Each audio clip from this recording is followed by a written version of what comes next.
Assalamualaikum class. Today is the 11th lecture of media laws, and we will start with the new topic that is cyber laws in Pakistan. So let's start with this topic.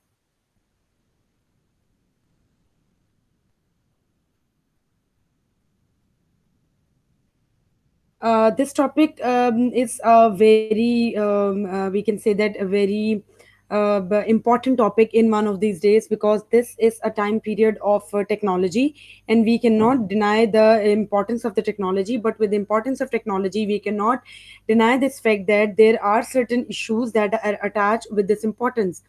जब हम बात करते हैं कि students जब एक technology की जब हम बात करते हैं तो हर जो एक इशू होता है उसके कुछ फ़ायदे होते हैं और एक नुकसानात होते हैं और किसी न किसी तरीके से एक चीज़ का मिसयूज़ भी हो रहा होता है जहाँ उसके एडवांटेजेस होते हैं वहीं पर उसका मिसयूज़ भी बहुत ईज़िली हो रहा होता है।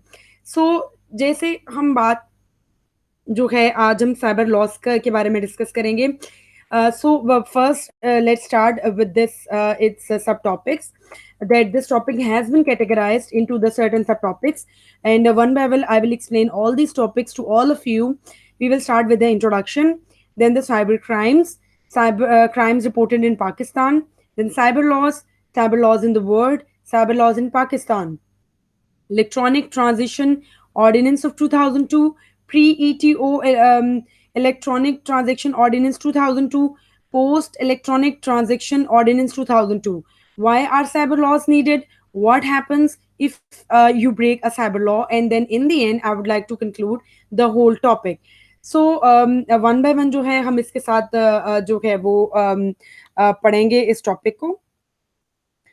So let's start with the introduction of this topic, which states that cyber law is the part of the overall legal system that deals with the internet, cyberspace, and their respective legal issues. Cyber law covers a fairly broad areas encompassing several subtopics including freedom of expression, access to and usage of the internet, and online privacy. Generally, cyber law is referred to as the law of the internet. जब students हम cyber law की बात करते हैं तो cyber law का मतलब है एक ऐसा जो है ओवरऑल लीगल सिस्टम जिसके अपने कुछ रूल्स एंड रेगुलेशंस हैं और वो रूल्स एंड रेगुलेशंस जो हैं वो डील करते हैं इंटरनेट के साथ, साइबर स्पेस के साथ और इन दोनों चीज़ों से रिलेटेड इनसे रिलेटेड तमाम लीगल इश्यूज यानी इंटरनेट और साइबर स्पेस जो है इनके साथ और इनसे जुड़े तमाम लीगल इश्यूज जो हैं उनके साथ साइबर के जो कवानीन है वो डील करते हैं। साइबर लॉ जो है वो एक बहुत बड़े लेवल पे बहुत उसका ब्रॉड एरिया है जिसमें डिफरेंट तरह के सब टॉपिक्स भी आ जाते हैं जिसमें फ्रीडम ऑफ एक्सप्रेशन आ जाता है, access to the use of internet and the online privacy. अब जब हम साइबर लॉस की बात करते हैं तो स्टूडेंट साइबर लॉ का जो एरिया जो है वो काफ़ी ब्रॉड है। इसके अंदर डिफरेंट तरह के सब टॉपिक्स आ जाते हैं जिसमें हमारा आज़ादाना तौर पर हमारी राय का इजहार करना भी आ जाता है। फिर एक और हमारा राइट आ जाता है कि हमारे पास एक राइट है कि हम इंटरनेट को इजीली एक्सेस कर सकें, यूज कर सकें। फिर दूसरा आता है online privacy.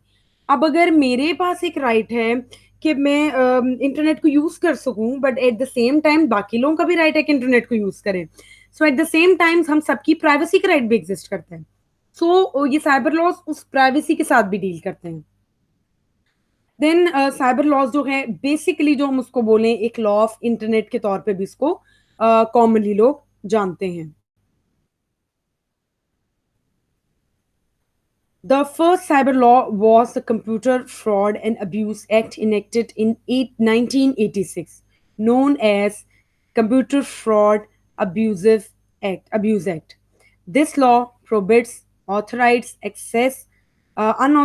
accesses to computers and include detail about the levels of punishments from breaking that law. अब अगर स्टूडेंट्स हम बात करें तो it is a very open fact that the first cyber law जो था that was related to the computer fraud and abuse act और वो आया 1986 में। ये वाला जो बेसिकली एक्ट था CFAA यानी computer fraud and abuse act, ये बेसिकली रोकता था, प्रोहिबिट करता था कि आप अनऑथराइज्ड वे में एक्सेस नहीं कर सकते कंप्यूटर्स को। और फिर उसके बाद अगर आपने अनऑथराइज्ड वे में, यानी आप किसी इलीगल वे में अगर कंप्यूटर्स को एक्सेस कर रहे हैं, जो कि ऑथराइज नहीं है आप उन कंप्यूटर्स को एक्सेस करने में, but still you are doing that, then you have to bear the consequences, and you have to bear the punishments from breaking that law, because that law specific deals with the provision of the unauthorized access to the computers and the internet. But once you have done that, then you have to bear the consequences, and then you have to bear the punishment as well. So this law was came in 1986 and specifically deal with the Computer Fraud and Abuse Act.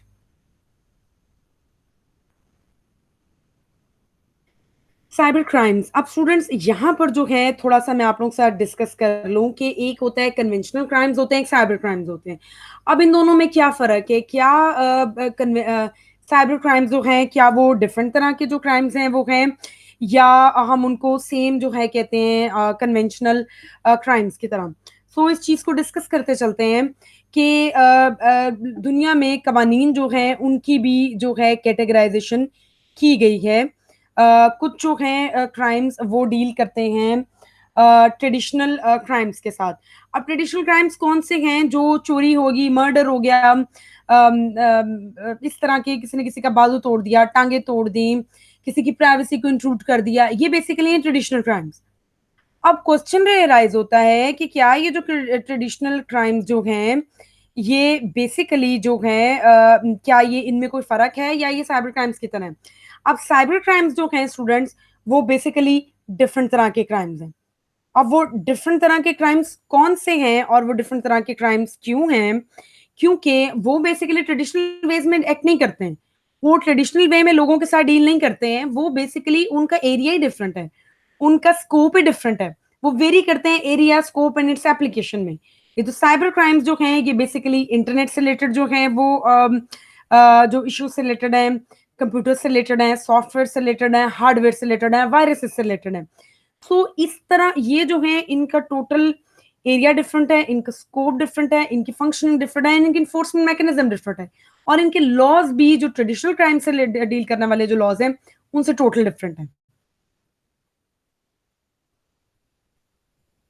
Activity in which computers or networks are a tool, are target, or a place of criminal activity. Cyber crimes also stated as any use of a computer as an instrument to further illegal ends such as committing fraud, stealing identities, violating privacies. अब ये जो जैसे मैंने आपको बताया ये different तरह के जो हैं वो क्राइम्स के साथ डील करता है। इसमें कौन-कौन से जो हैं वो क्राइम्स आते हैं, ये उन तमाम एक्टिविटीज़ जो है उसमें शामिल आती हैं जो कि एक्टिविटीज़ रिलेटेड टू वो एक्टिविटीज़ मुंसलिक हैं कंप्यूटर से या नेटवर्क्स जो हैं। कंप्यूटर और नेटवर्क्स जो हैं वो एक ज़रिया होता है और एक उन ज़रिया भी होता है जिसके थ्रू एक्ट किया जाता है, और at the same time targets भी वही होते हैं, कंप्यूटर्स और नेटवर्क से टारगेट होते हैं। और एक स्पेसिफिक जो है कोई इसमें आप जाके प्रेजेंटली आपने किसी के साथ फिजिकल कांटेक्ट के साथ जो है वो क्राइम नहीं करना। जैसे ट्रेडिशनल क्राइम्स होते हैं स्टूडेंट्स, उनमें आपका ट्रेडिशनल क्राइम्स में एक फिजिकल कांटेक्ट होता है। फिजिकल कांटेक्ट जैसे मैं आपको एग्जांपल दूं, अगर हम मर्डर की बात करें तो जो लोग जो हैं एक विक्टिम और एक अक्यूज जो हैं उनका एक फिजिकल कांटेक्ट होता है आपस में, उस फिजिकल कांटेक्ट के नतीजे में एक पर्सन दूसरे का मर्डर कर देते हैं। लेकिन यहाँ पर जो साइबर क्राइम्स जो हैं उनका थोड़ा-सा डिफरेंट एक वे है। वो उसके लिए उस तरह का क्राइम कमिट करने के लिए आपको उस पर्सन के पास जाने की ज़रूरत नहीं है जिससे रिलेटेड आपने क्राइम कमिट करना है। आप दुनिया के किसी भी कोने में रहते हुए ये क्राइम कमिट कर सकते हैं। उसके लिए आपको कंप्यूटर्स, इंटरनेट और नेटवर्क्स की ज़रूरत है, और at the same time target भी कंप्यूटर्स, नेटवर्क्स और इंटरनेट। मोर ओवर ये क्या करते हैं, कंप्यूटर को इस्तेमाल करते हुए एज़ एन इंस्ट्रूमेंट डिफरेंट तरह के इलीगल ऑब्जेक्टिव्स जो हैं उनको अचीव करते हैं। अब वो इलीगल ऑब्जेक्टिव्स क्या हैं? फ्रॉड कमिट करना, आइडेंटिटीज को चुराना और लोगों की प्राइवेसीज को इंट्रूड करना।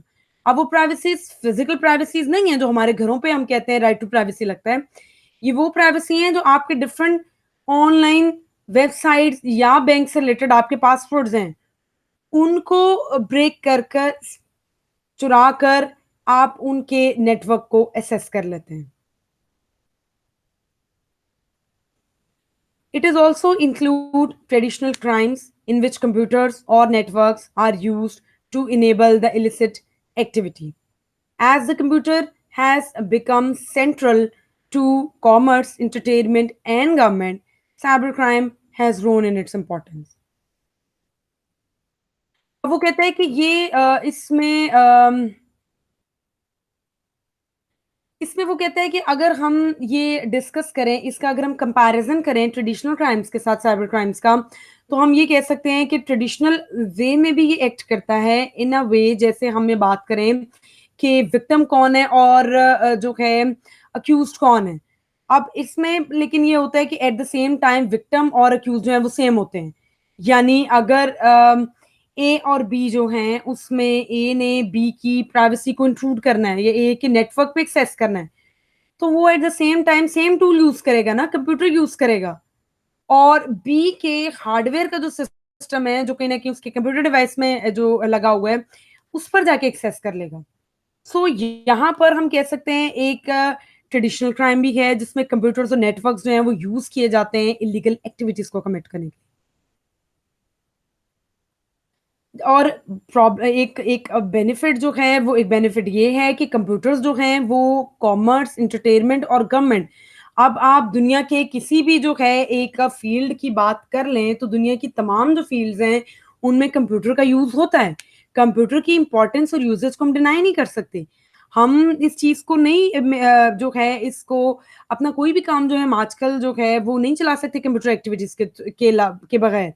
सो यहाँ पर जो है क्योंकि इसके एक पॉजिटिव यूज है तो इसी के जो है एक एक्सपैंड जितना इसका यूजेज है उसी यूजेज के नतीजे में लोग जो हैं इस तरह की इलीगल एक्टिविटीज कमिट कर रहे हैं।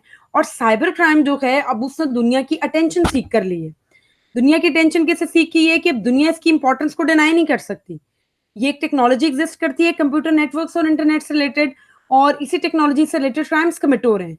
और हमें किसी ना किसी तरीके से इन क्राइम से डील करना है और इन क्राइम्स के खिलाफ जो है वो डील करना है इनसे। Examples: email account of a federal minister is hacked, credit cards fraud reached to an alarming level, visiting CEOs of multinational companies gets threatening emails, financial institutions are the favorite target of cyber criminals, mostly affecting the technological progress in the areas of commerce. अब यहाँ पर students इस slide में एक जो है examples दी गई हैं कि किस किस तरीके से जो है साइबर क्रिमिनल्स एक्ट करते हैं और किस किस लेवल के और किस किस तरीके के जो है वो साइबर क्राइम्स कमिट होते हैं।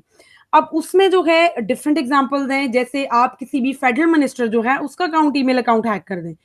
अब वो हो सकता है वो ऑब्वियसली वो ईमेल अकाउंट इसलिए हैक हुआ क्योंकि बहुत इंपॉर्टेंट ईमेल अकाउंट था, क्योंकि उससे रिलेटेड गवर्नमेंट की कुछ इंपॉर्टेंट फैक्ट्स एंड फिगर्स उस अकाउंट में मौजूद हो सकते हैं, या उस अकाउंट के थ्रू वो पब्लिक की कुछ ट्रांजेक्शन हो सकती हैं जो वो उससे रिलेटेड इफेक्ट हो जाए।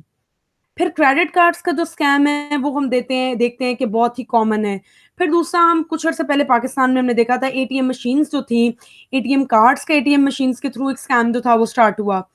और मल्टीनेशनल कंपनीज जो हैं उनके ईमेल्स जो हैं उनको हैक करने का एक काम, एक मोस्ट कॉमन एक ही प्रैक्टिस है।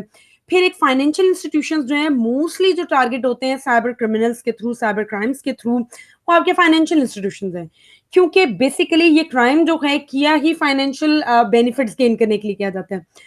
अगर हम 100 में से रेशो देखें तो 70% जो हैं वो इस तरह के स्कैम्स जो हैं या साइबर क्राइम्स जो हैं वो बेसिकली कमिट किए जाते हैं in order to gain certain financial benefits. Another subtopic is regarding the crimes reported in Pakistan के कुछ कौन से years में किस किस हद तक जो है ये साइबर क्राइम जो है वो इंक्रीज किया है और किस हद तक लोग जो है से इफेक्ट हुए हैं। A total of 57 cases have been registered under the ETO 2002 in the year 2005 and 2006। अब ये जो ETO है जो है इसके तहत स्टूडेंट्स जो क्राइम्स जो हैं वो रिपोर्ट किए गए हैं, और इलेक्ट्रॉनिक ट्रांजैक्शन ऑर्डिनेंस जो हैं उसके तहत अगर हम देखें तो 57 केसेस जो हैं वो रिपोर्ट किए गए 2005 से और 2006 में।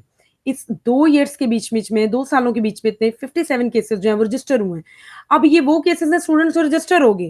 What about those cases who have not been registered और रिपोर्टेड? बहुत सारे एक ऐसे केसेस हैं लोगों के साथ इस तरह के फाइनेंशियल स्कैम्स जो हैं वो होते हैं, फाइनेंशियल इंसिडेंट्स होते हैं जो कि लोग हेजिटेट करते हैं रिपोर्ट करने में। सो अभी तो ये 57 वो हैं जो सिर्फ रजिस्टर्ड और रिपोर्ट किए गए हैं। ऑफेंसेस, अब इसमें 3 तरह की कैटेगरीज हैं। ऑफेंसेस क्या है? कॉलम एक 2006 के स्टैटिस्टिक्स हैं, एक 2005 के स्टैटिस्टिक्स हैं और फिर एंड पे टोटल स्टैटिस्टिक्स हैं। आईपीआर्स क्राइम जो हैं उससे रिलेटेड, इंटेलेक्चुअल प्रॉपर्टी राइट्स से रिलेटेड जो क्राइम्स हैं वो 2006 में 14 हैं और 2005 में 20 हैं और टोटल इन दोनों सालों में ये 34 क्राइम्स जो हैं वो इस तरह के रिपोर्ट हुए। फिर सस्पिशियस ड्रग्स जो हैं वो 37 जो हैं 2006 में रिपोर्ट हुए, 2005 में वो 30 केसेस रिपोर्ट हुए। टोटल जो केसेस हैं वो उनकी रेशो होगी 67। फिर साइबर क्राइम्स जो हैं वो 33%, 33 केसेस रिपोर्ट हुए, 24 जो हैं वो 2005 में हुए। तो टोटल कितने हो गए? 57। काउंटरफिट करेंसीज का जो क्राइम जो है वो 7%, 7 केसेस रिपोर्ट हुए 2006 में और 2005 में वो 2 केसेस रिपोर्ट हुए। तो total amount is 9 cases. Other miscellaneous cases और क्राइम्स जो हैं वो 105 हैं 2006 में और 2005 में है 148। Total is 254। सो टोटल अगर हम इन दोनों सालों में क्राइम्स जो हैं उनको हम अगर काउंट करें तो 196 टोटल 2006 में और 224 2005 में और टोटल हैं वो 420 हैं। सो इनमें से साइबर क्राइम्स जो हैं उनकी कंसिडरेबल अमाउंट है, नंबर है, कंसिडरेबल नंबर है and that number can not be ignored, क्योंकि इन दोनों सालों में ये 57 केसेस रिपोर्ट हुए हैं और आने वाले अब है 2020। अब ऑब्वियसली ये जो, क्योंकि जैसे जैसे एक चीज की अवेयरनेस लोगों में आ रही है टेक्नोलॉजी की, वो कंफर्टेबल होते जा रहे हैं उसके साथ, उसको ऑपरेट करने के लिए वैसे वैसे जो है उसकी जो है मिकदार जो है वो बढ़ती जाएगी और obviously over the past few years इसकी साइबर क्राइम्स की जो है वो तादाद ज्यादा देखने को मिली है। Then the question comes, what the about the cyber laws? That what are the cyber laws? The legal issues related to use of communication technology, particularly to cyberspace, that is the internet. अब cyber laws basically किसके साथ deal करते हैं? Communications technology का जो use है उससे related जो लीगल इश्यूज जो हैं उनके साथ साइबर लॉज जो हैं वो डील करते हैं। स्पेशली अगर हम बात करें साइबर स्पेस या इंटरनेट, इंटरनेट पे जितने भी क्राइम्स जो कंप्यूटर्स को जो है कंप्यूटर को एज ए टूल यूज करते हुए और इंटरनेट को अपनाते को यूज करते हुए सोशल नेटवर्किंग साइट्स या ईमेल्स अकाउंट्स या इन सब फाइनेंशियल जो इंस्टीट्यूशंस हैं इनके अकाउंट्स, ईमेल अकाउंट्स और जो बैंक अकाउंट जो हैं उनको हैक किया जाता है। तो इन तमाम इश्यूज को डील करने के लिए जो लॉस बनाए गए हैं उन तमाम लॉस को कहा जाता है cyber loss. It is an intersection of many legal fields like intellectual property, privacy. Cyber laws is an attempt to apply laws designed for the physical world to human activity on the internet. अब basically अगर हम बात करें तो ये एक है intersection है यानी कॉम्बिनेशन है डिफरेंट लीगल फील्ड्स का। अब इसमें डिफरेंट लीगल फील्ड्स आ जाती हैं, जैसे इंटेलेक्चुअल प्रॉपर्टी राइट्स आ जाते हैं। मैंने आप लोगों को पहले भी बताया था स्टूडेंट्स, इंटेलेक्चुअल प्रॉपर्टी जो है वो क्या है? इंटेलेक्चुअल प्रॉपर्टी का मतलब है हमारे कॉपीराइट्स, ट्रेडमार्क्स, पेटेंट्स, ये सब के सब इश्यूज जो हैं वो हमारे आईपीआर्स में आते हैं और आईपीआर जो है वो इन तमाम इश्यूज के साथ डील करता है वेरी सक्सेसफुली। अब उसमें साइबर लॉस के अंदर आईपीआर जो हैं वो भी आ जाते हैं साथ, क्योंकि आप लोगों की जो है इंटरनेट को यूज करते हुए लोगों के इस तरह के राइट्स के साथ को भी, इस राइट्स को भी वायलेट करते हैं। So it is basically cyber loss is an intersection of different fields, merger है बहुत सारे जो हैं लीगल फील्ड्स का, जिसमें intellectual property is one of the field that is on the priority of intersection between cyber laws. फिर आपका हमारा प्राइवेसी का इशू आ जाता है कि जो जितने भी सोशल नेटवर्किंग साइट्स हैं या इवन उनके बैंक अकाउंट्स हैं या ईमेल्स हैं उन पे एक प्राइवेसी लगती है। अब उस प्राइवेसी को भी इंक्लूड करके साइबर क्राइम्स को कमिट किया जाता है। और बेसिकली साइबर लॉ क्या है? एक लॉस का फ्रेमवर्क है जिसके थ्रू एक कोशिश की जाती है कि ह्यूमन एक्टिविटीज जो हैं इंटरनेट पे उनको कंट्रोल किया जाए। ह्यूमन एक्टिविटीज इंटरनेट पे पॉजिटिव भी हो सकती है, नेगेटिव भी हो सकती है। जैसे हमने लेक्चर के स्टार्ट में डिस्कस किया था कि इंटरनेट के फायदे जो जहां पर हैं, एट द सेम टाइम उसका मिसयूज भी है। तो इसी तरीके से ह्यूमन एक्टिविटी एक्टिविटी इंटरनेट पे पॉजिटिव भी हो सकती है, ह्यूमन एक्टिविटी इंटरनेट पे नेगेटिव भी हो सकती है। सो इसको डील करने के लिए एक लीगल फ्रेमवर्क जो है वो बनाया जाता है कि इंसानों की नेगेटिव एक्टिविटीज जो है इंटरनेट पे, उन एक्टिविटीज को रोका जा सके टाइमली, इससे पहले कि वो ज्यादा नुकसान कमिट कर दें। Cyber laws in the world: Electronic Commerce Act Ireland, Electronic Transaction Act UK, US, Australia, New Zealand, and Singapore, Electronic Transaction Ordinance Hong Kong, Information Technology Act India, Information Communication Technology Act Draft Bangladesh. अब ये जो है students example है cyber loss के जो दुनिया में different जो है मुल्कों में एग्जिस्ट करते हैं। सबसे पहले जो है इलेक्ट्रॉनिक कॉमर्स एक्ट जो है आयरलैंड का, आयरलैंड ने अपना एक इलेक्ट्रॉनिक कॉमर्स एक्ट जो है वो स्टैब्लिश किया हुआ है इस तरह के तमाम इश्यूज के साथ डील करने के लिए।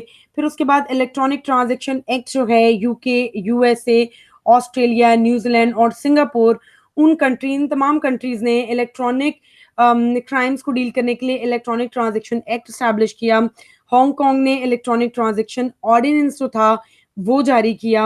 इंडिया ने इंफॉर्मेशन टेक्नोलॉजी एक्ट, आईटी से रिलेटेड एक एक्ट जो है वो स्टैब्लिश किया in order to deal with the cyber crimes. Then Bangladesh ने एक इंफॉर्मेशन कम्युनिकेशन टेक्नोलॉजी का एक ड्राफ्टेड बिल एक ड्राफ्ट किया जिसको फर्दर जो है वो लॉ में कन्वर्ट कर लिया जाएगा।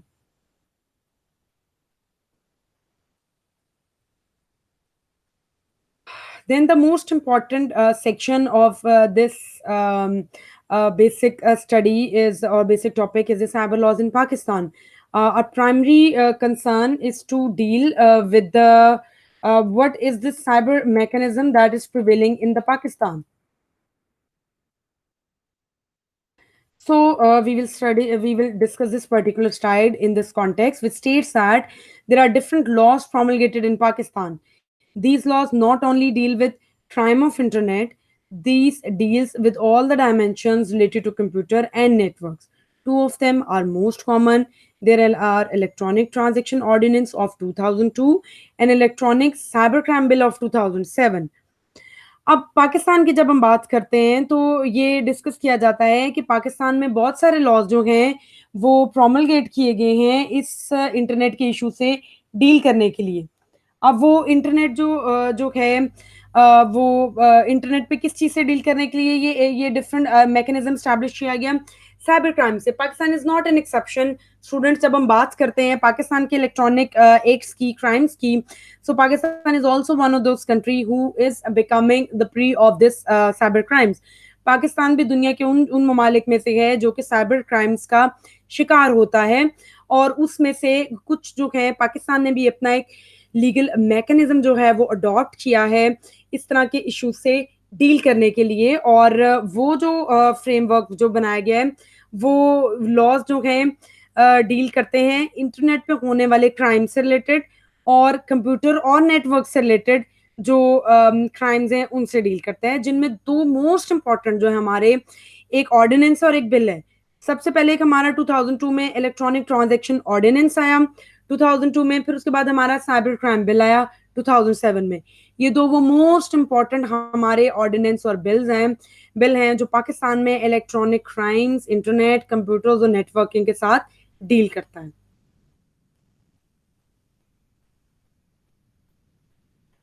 So let's start with this electronic transaction ordinance that came in 2002. The Electronic Transactions Ordinance E2O 2002 was the first IT relevant legislation created by national lawmakers, a first step and a solid foundation for the legal sanctity and protection for Pakistani e-commerce locally and globally. Laid the foundation for comprehensive legal infrastructure. It is heavily taken from foreign law related to cyber crimes. अब पाकिस्तान में जो electronic transactions ordinance जो है वो 2002 में आया, और सबसे पहले जो था एक आईटी रिलेटेड लेजिस्लेशन थी जो कि नेशनल लॉ मेकर्स ने इसको स्टैब्लिश किया। यानी नेशनल लॉ मेकर्स का मतलब है स्टूडेंट्स के पार्लियामेंट ने, पाकिस्तान के पार्लियामेंटेरियंस ने मिलके इस एक्ट को ड्राफ्ट किया 2002 में और इसको इम्प्लीमेंट कर दिया। ये एक बेसिकली एक फर्स्ट स्टेप था जो कि पाकिस्तान के ई कॉमर्स जो है उसको प्रोटेक्ट करेगा लोकली एंड ग्लोबली, क्योंकि पाकिस्तान जो है उसको इश्यूज जो थे वो फेस कर रहा था लोकल ग्लोबली और at the same time internationally as well. So ये एक फ्रेमवर्क जो था इलेक्ट्रॉनिक ट्रांजेक्शन ऑर्डिनेंस जो था इसको इम्प्लीमेंट किया गया 2002 में।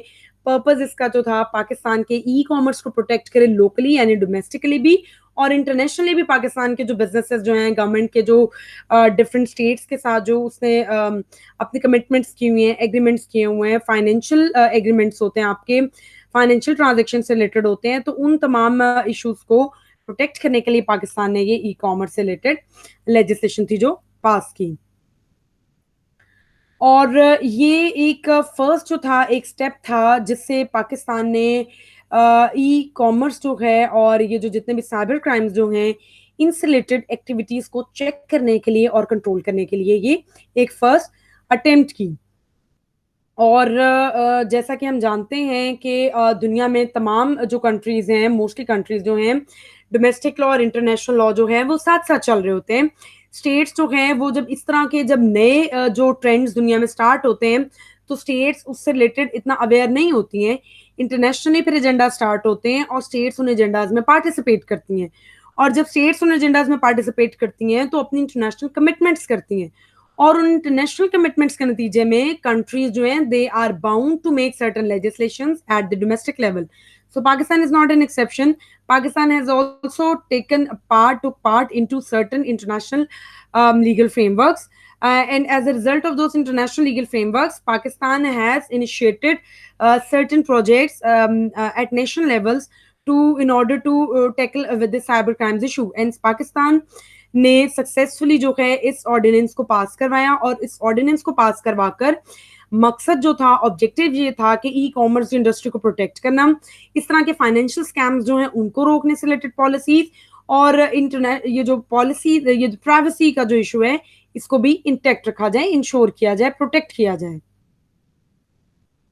और इसी तरह से पाकिस्तान का जो ये जो इलेक्ट्रॉनिक ट्रांजैक्शन ऑर्डिनेंस है ये भी बेसिकली आउटकम है एक foreign law related to cyber crimes. यानी पाकिस्तान ने भी इस तरह की लेजिस्लेशन जो है वो फॉरेन लेजिस्लेशन से आइडियाज लेते हुए पाकिस्तान में भी लेजिस्लेशन की।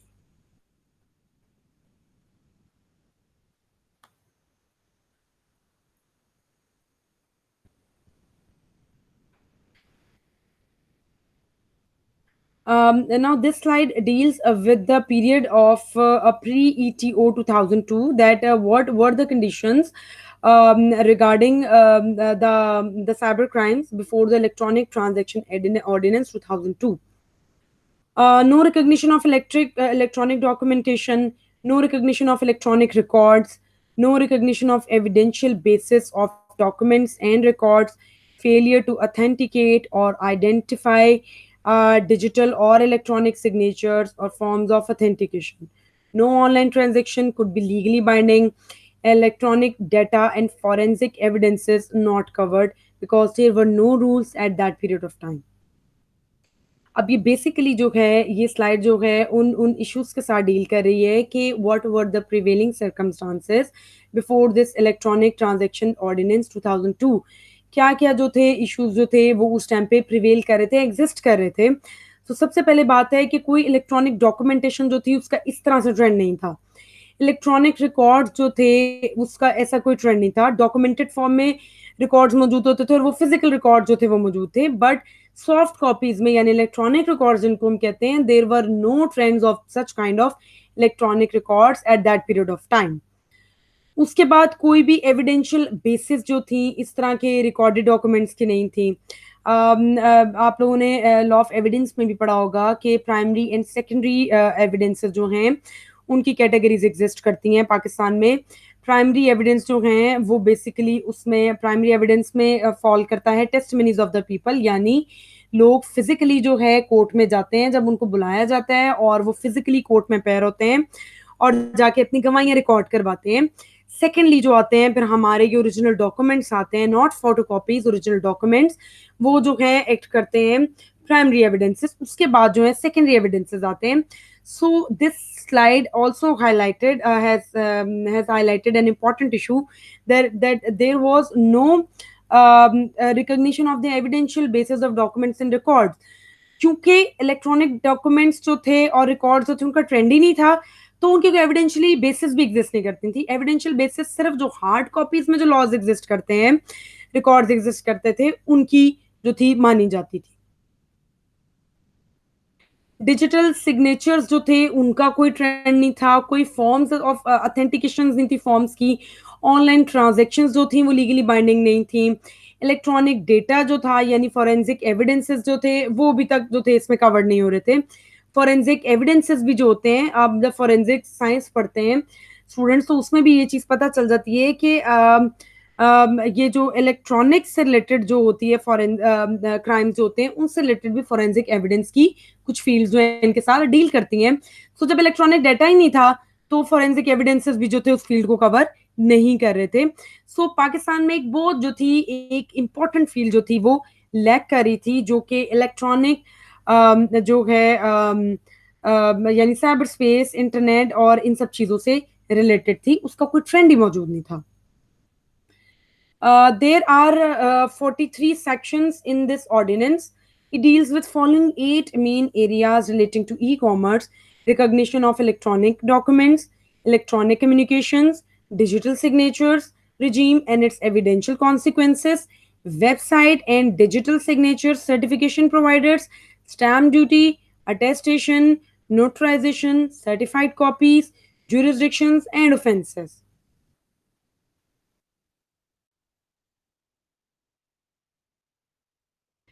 अब जब हम बात करते हैं, पहले हमने डिस्कस किया कि इससे पहले क्या सिचुएशन एग्जिस्ट कर रही थी, फिर ये ऑर्डिनेंस आया। इस ऑर्डिनेंस ने अपने साथ डिफरेंट क्लॉजेस जो थी वो लेके आया। अब उसमें 43 सेक्शंस जो हैं इस ऑर्डिनेंस के अंदर एग्जिस्ट करते थे। 8 जो सेक्शंस जो थे वो बेसिकली ई कॉमर्स के साथ डील करते थे, और उन 8 में से ये इंपॉर्टेंट जो थे वो इश्यूज को हाईलाइट किया, डिस्कस जिनके साथ ये ऑर्डिनेंस डील करता था कि इलेक्ट्रॉनिक डॉक्यूमेंट्स जो थी उनकी रिकॉग्निशन का ट्रेंड स्टार्ट हुआ। इलेक्ट्रॉनिक कम्युनिकेशंस जो थी उनको जो था उनके लिए एक वे जो था वो बनाया गया। डिजिटल सिग्नेचर्स जो थे और उसको जो था एक ट्रेंड सेट किया गया और उसके एविडेंशियल कॉन्सिक्वेंसेस क्या होंगे उस चीज को इंश्योर किया गया। वेबसाइट्स और डिजिटल सिग्नेचर्स जो थे, सर्टिफिकेशन प्रोवाइडर्स, उनको इंश्योर किया गया। स्टैम्प ड्यूटी, अटेस्टेशन, फिर ज्यूरिसडिक्शन जो थी उनको तयन किया गया। और इन सब चीजों को जब सेटल कर लिया गया स्टूडेंट्स कि इन सब चीजों को इंसानों के यानी स्टेट्स के अंदर रहने वाले लोगों की सहूलत के लिए इन सब चीजों को इस ऑर्डिनेंस के थ्रू हाईलाइट किया गया। और इस ऑर्डिनेंस ने मेक श्योर किया कि इन सब चीजों को, जिनका दुनिया में ट्रेंड है बट पाकिस्तान इस चीज में लैक कर रहा है, अभी पीछे है, तो पाकिस्तान में भी इन चीजों का ट्रेंड स्टार्ट हुआ। डिजिटल डॉक्यूमेंटेशन स्टार्ट हुई, डिजिटल एविडेंसेस का जो था वो एक ट्रेंड स्टार्ट हुआ। और इन सब चीजों को जब रिकॉग्नाइज किया गया तो फिर उसके बाद इसकी ज्यूरिसडिक्शंस को तयन किया गया। ज्यूरिसडिक्शंस जब तयन होगी, डिटर्मिन होगी, उसके बाद ऑफेंसेस जो थे उनमें कैटेगराइज किया गया कि जब इन फील्ड से रिलेटेड जब कोई जो है डाटा को चुराया जाएगा या डाटा में कोई इंटरफेरेंस की जाएगी तो वो सब चीजें क्राइम्स में फॉल करेंगी।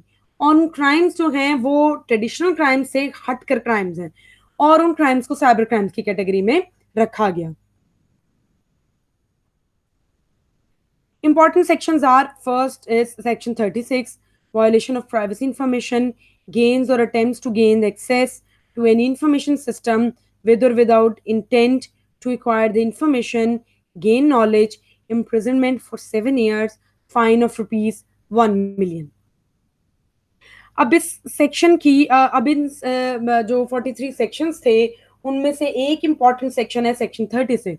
वो डील करता है वॉयलेशन ऑफ प्राइवेसी इंफॉर्मेशन के, लोगों की जो प्राइवेट इंफॉर्मेशन जो हैं तो उन्होंने डिफरेंट वेबसाइट्स पर या डिफरेंट सोशल नेटवर्किंग अकाउंट्स में जो हैं उनकी जो एग्जिस्ट कर रही है उसकी प्राइवेसी से रिलेटेड जो है ये सेक्शन जो है वो डील करता है और उसकी वॉयलेशन को रोकता है। सबसे पहले यानी कि गेन्स और attempt to access gain access, कि कोई भी अगर लोगों की पर्सनल प्राइवेसी जो है, प्राइवेट इंफॉर्मेशन जो है इंटरनेट पर या डिफरेंट ई कॉमर्स में जो एग्जिस्ट करती है कॉमर्स से रिलेटेड, उसको अगर कोई कोशिश करेगा उसे एक्सेस करने में, तो साइबर क्राइम की कैटेगरी में आएगा। और कोई किसी भी इंफॉर्मेशन सिस्टम को जो है वो एक्सेस करेगा, जो कि किसी खास स्पेसिफिक पर्पस के लिए बनाया गया वो सिस्टम, उसको कोई एक्सेस करेगा किसी भी इल इंटेंशन के साथ, यानी अनऑथराइज एक्सेस होगी उसकी, उसको भी साइबर क्राइम की कैटेगरी में जो है वो ट्रीट किया जाएगा। या कोई भी किसी की तरह की इंफॉर्मेशन या नॉलेज गेन करना चाहेगा, लेकिन वो नॉलेज और इंफॉर्मेशन जो है गेन करने का ऑथराइज वे यानी लीगल वे अगर अडॉप्ट नहीं करेगा, तो वो उसका जो एक्ट होगा वो साइबर क्राइम की कैटेगरी में फॉल करेगा। And he has if his crime is prove, then he has to bear the 7 years of imprisonment with the fine of 1 million rupees. Then Section 37 deals with the damage to information system. Alter, modify, delete, remove, generate, transmit, or store information to impair the operation of or to prevent or hinder access to information, and knowingly not authorize imprisonment of 7 years and fine of 1 million rupees. अब students ये थे section 37 जो है वो basically deal करता है damage to information system, कि अगर कोई भी किसी भी कोई एक इंफॉर्मेशन सिस्टम जो है वो एग्जिस्ट कर रहा है, और अगर कोई भी उस सिस्टम से रिलेटेड किसी भी तरह की इंफॉर्मेशन को ऑल्टर करेगा, मॉडिफाई करेगा, डिलीट करेगा, रिमूव करेगा, या उसमें कोई अपने तरीके से इंफॉर्मेशन जनरेट कर देगा, तो वो भी साइबर क्राइम की कैटेगरी में होगा। अगर कोई पर्सन किसी भी एक सिस्टम एग्जिस्ट कर रहा है, उस सिस्टम को मफलूज करने की कोशिश करेगा, यानी उस सिस्टम को हैक कर लेगा, तब भी या करने की कोशिश करेगा, अटेम्प्ट करेगा इवन, तब भी उसका एक्ट जो है वो साइबर क्राइम की कैटेगरी में फॉल करेगा। या अगर कोई पर्सन उस इंफॉर्मेशन को चुरा लेगा, और उसकी एक्सेस इवन यानी कोई गवर्नमेंट की कोई वेबसाइट एग्जिस्ट करती है, अगर कोई हैकर उस पूरी वेबसाइट को हैक कर ले और उसके पासवर्ड चेंज कर ले, तो गवर्नमेंट तो दोबारा उस वेबसाइट को जो है वो अप्रोच नहीं कर सकती।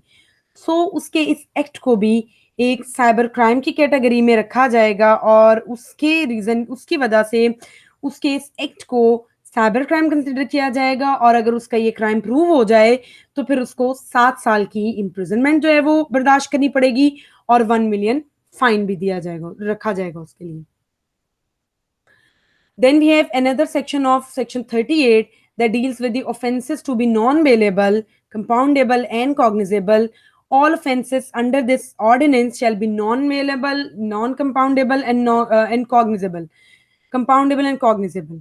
अब वो सेक्शन 38 में कह रहा है कि इस एक्ट के तहत इलेक्ट्रॉनिक ट्रांजैक्शन ऑर्डिनेंस 2002 के एक्ट स्टूडेंट के तहत कोई भी पर्सन अगर रिस्पॉन्सिबल उसको डिक्लेयर कर दिया गया ऑफ साइबर क्राइम, कि ये साबित हो गया कि अगर इस पर्सन ने इस ऑर्डिनेंस के तहत वो रिस्पॉन्सिबल है कि उसने साइबर क्राइम कमिट किया और वो साइबर क्रिमिनल है, तो फिर उसको जो है वो प्रॉपर जो है वो उसका ऑफेंस जो होगा वो नॉन बेलेबल होगा, कंपाउंडेबल होगा और कॉग्निजेबल होगा। ठीक है, यानी उसकी बेल भी नहीं होगी और वो इजीली कंपाउंडेबल ऑफेंस होगा, और अथॉरिटीज जो हैं उसकी कॉग्निजेंस उसके सेक्ट की ले सकती हैं खुद ही।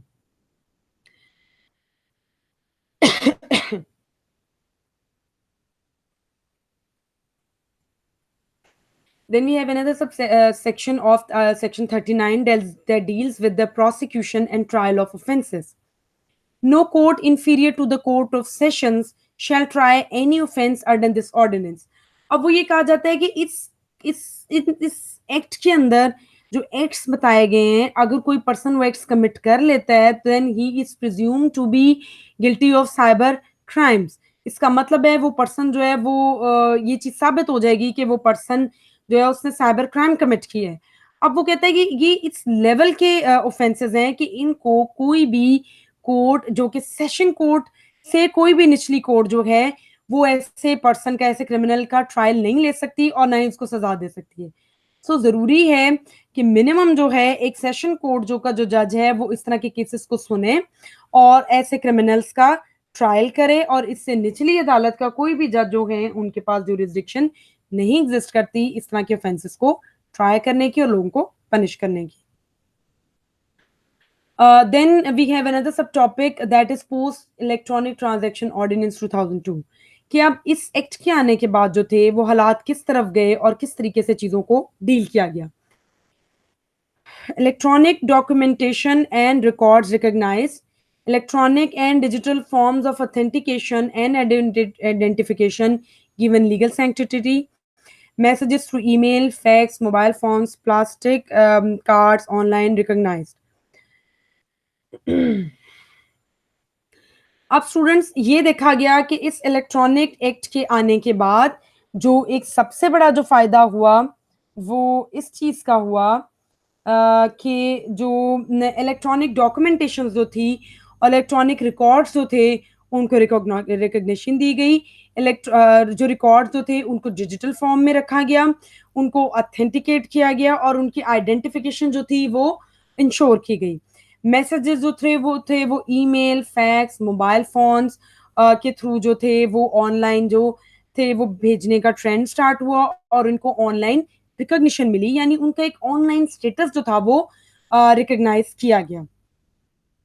Then another question that comes in our mind, which is why we need cyber laws. Like any law, a cyber law is created to help protect people and organizations on the internet from malicious people on the internet and help maintain order.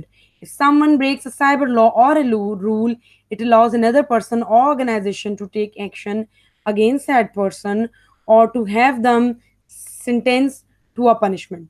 अब वो कहते हैं कि question एक हमारे mind में आता है कि हमें साइबर क्राइम की क्या जरूरत है। तो एक सिंपल उसका आंसर है कि साइबर लॉज जो हैं, सॉरी, साइबर लॉज की क्या जरूरत है। तो आंसर ये है कि साइबर लॉज हैं वो लोगों को प्रोटेक्ट करते हैं, लोगों को प्रोटेक्ट करते हैं, लोग ऑर्गेनाइजेशंस को प्रोटेक्ट करते हैं, इंटरनेट को प्रोटेक्ट करते हैं, लोगों की जो एक्टिविटीज इंटरनेट पे होती हैं उनको प्रोटेक्ट करते हैं।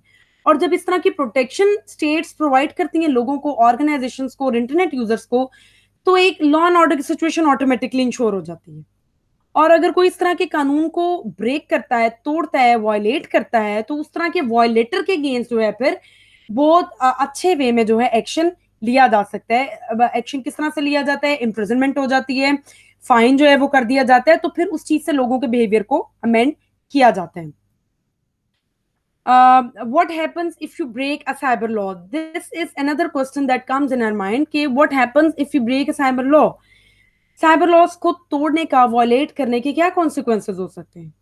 There are different forms of punishments depending on the type of cyber law you broke, who you offended, where you broke the law, and where you live. In many situations, breaking the rule on a website result in your account becoming suspended or banned and your IP address blocked. Determine the consequences of your action.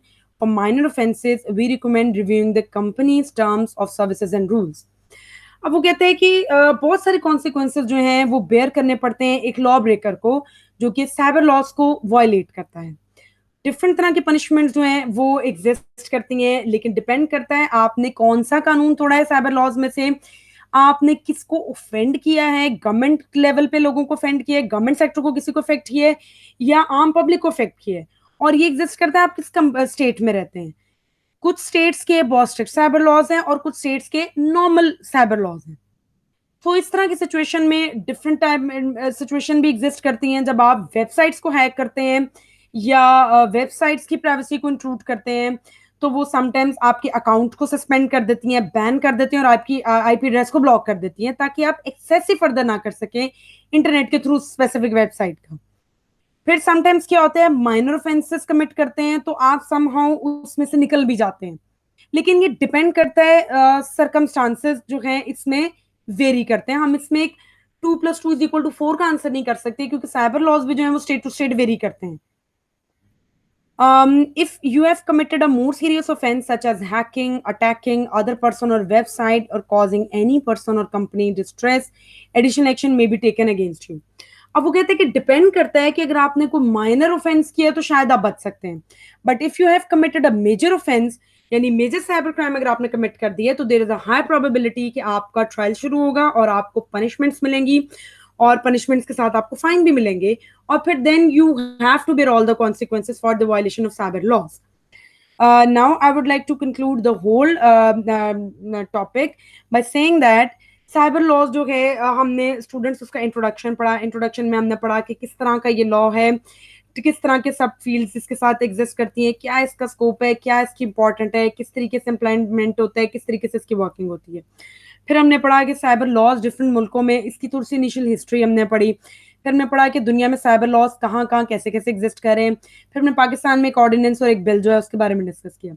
फिर हमें पाकिस्तान का जो 2002 में एक most important electronic transaction ordinance आया, वो हमने बहुत डिटेल में डिस्कस किया. उसमें हमने कौन कौन से एक्ट्स अगर सिटीजन कमिट करेंगे तो वो साइबर क्राइम्स की कैटेगरी में फॉल करेंगे, वो डिस्कस किया. फिर ये डिस्कस किया कि अगर ये कमिट करेंगे तो फिर को क्या क्या पनिशमेंट्स होंगी, फाइन होगा और इम्प्रिजनमेंट होगी. फिर ये डिस्कस किया कि 2002 के एक्ट से पहले क्या सर्कमस्टांसेस थे. फिर हमने डिस्कस किया 2002 का एक किन किन इश्यूज को डील करता है, इनके साथ डील करता है. फिर हमने पढ़ा इस 2002 के एक्ट के बाद आने के बाद क्या क्या पॉजिटिव चेंजेस आई. फिर हमने पढ़ा कि हमें साइबर लॉस की क्यों जरूरत पेश आई. और फिर लास्ट में हमने क्वेश्चन पढ़ा कि अगर हम साइबर लॉस को वायलेट करते हैं तो हमें किस किस तरह के कॉन्सिक्वेंसेस को बेयर करना पड़ता है. So I hope you have understood my lecture. I will post this lecture in a Google Classroom. If you have any questions, feel free to ask through email or your CR. अपना ख्याल रखिएगा. अल्लाह हाफिज.